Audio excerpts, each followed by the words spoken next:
Hello and welcome to the BA Knowledge Share. In this episode, I cover the third task within the strategy analysis chapter of the BABOK guide. That being said, this covers assessing risks. So this is the third task, and let's get into it. The purpose of assess risks is to understand the undesirable consequences of an internal and external forces of the enterprise during a transition to or once in the future state.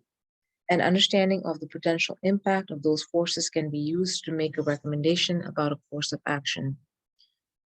Risks might be related to current state, a desired future state, a change itself, a change strategy, or any tasks being performed by the enterprise. The risks are analyzed for the possible consequences if the risks occur, impact of those consequences, likelihood of the risk, and potential timeframe when the risk might occur. The collection of risks is used as an input for selecting or coordinating a change strategy. A risk assessment can include choosing to accept a risk if either the effort required to modify the risk or the level of risk outweighs the probable loss. If the risks are understood and the change proceeds, then the risks can be managed to minimize their overall impact to value. Some of the elements of the assessing risks are unknowns. When assessing a risk, there will be uncertainty in the likelihood of it occurring and the impact if it does occur. BAs collaborate with stakeholders to assess risks based on current understanding, even when it is not possible to know all that will occur as a result of the particular change strategy. It is still possible to estimate the impact of unknown or uncertain events or conditions occurring. Business analysts consider other historical contexts from similar situations to assess risks. The lessons learned from past changes and expert judgment from stakeholders assist business analysts in guiding the team in deciding the impact and likelihood of risks in the current change. Constraints, assumptions, and dependencies. Constraints, assumptions, and dependencies can be analyzed for risks and sometimes should be managed as risks themselves. If the constraint, assumption, or dependency is related to an aspect of its change, it can be restated as a risk by identifying the event or condition and consequences that could occur because of the constraint, assumption, or dependency. Negative impact to the value risks are expressed as conditions that increase the likelihood or severity of a negative impact to value. Business analysts clearly identify and express each risk and estimate its likelihood and impact to determine the level of risk. Business analysts estimate a total risk level from the aggregated set of risks, indicating the overall potential impact of the risks being assessed. Risk tolerance basically says how much uncertainty a stakeholder or an enterprise is willing to take on in exchange for potential value is referred to as risk tolerance. In general, there are three broad ways of describing attitude towards risk. You have risk aversion as number one, an unwillingness to accept such much uncertainty. There may be a preference to either avoid a course of action which carries too high a level of risk or to invest more. To reduce the risks, neutrality. Some level of risk is acceptable providing the course of action does not result in a loss, even if the risk occurs. Risk seeking, a willingness to accept or even take on more risk in return for a higher potential value. The fifth element is recommendation based on analysis of risks. Business analysts recommend a course of action. Business analysts work with stakeholders to understand the overall risk level and the tolerance for risk. The recommendation usually falls into one of the following categories. So you would either pursue the benefits of a change regardless of the risk, pursue the benefits of a change while investing in reducing the risk, likelihood and or impact, seek out ways to increase the benefits of a change to outweigh the risk, identify ways to manage and optimize opportunities, and do not pursue the benefits of a change.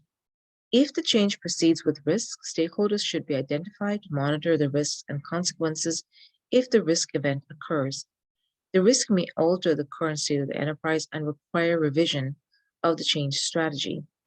A plan of action in this case may be developed before the risk materializes. So, a couple of things to note here in terms of guidelines and tools is you have your business analysis approach that you'd consider, your business policies, your change strategy, your current state description, your future state description, your identified risks, your stakeholder engagement approach. Some of the tools used here in terms of techniques are brainstorming, business case, decision analysis, document analysis, financial analysis, and a couple of more techniques. Stakeholders over here are domain SMEs, implementation SMEs, and when I say SMEs, it's subject matter experts, operational support, project manager, regulator, sponsor, supplier, and testers. So in this case, we've spoken about Amanda, who's been hired to kind of work through the transition of a brick and mortar pizza place to an online store. So let's see what Amanda does in this task.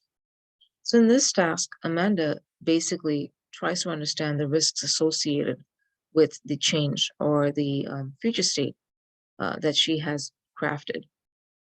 She basically tries to understand, well, what are the possible consequences if a risk occurs? First off, she would identify the risk, right? She would understand what are the consequences of the risk, what are the impact of those consequences, what are the likelihoods of the risk, what are some of the potential timeframes when the risk might occur. She would look at the unknown. So in this case, and as an example, she does discover that if you are moving your store from brick and mortar to an online store, there is a risk of an increased amount of customer demand that the company may not have the tools for scaling to. So that's a risk, right? So scaling, inability to scale based on the demand is a risk. So she would identify that. She would also identify what are some of the constraints, dependencies, assumptions that are associated with this one risk. She would also understand the negative impact of value risk. So what is the likelihood of this risk happening? What impacts would it have? In this case, she may find that it impacts the bottom line, the revenue of this organization. She also delves into, well, what is the risk appetite of this organization? How should they handle the risks in this case? So she works with the stakeholders and says, look, are you willing to consider this a risk and go with it? Or would you want to kind of play more of a risk aversion kind of strategy? Do you want to be neutral to this risk? Are you seeking this risk?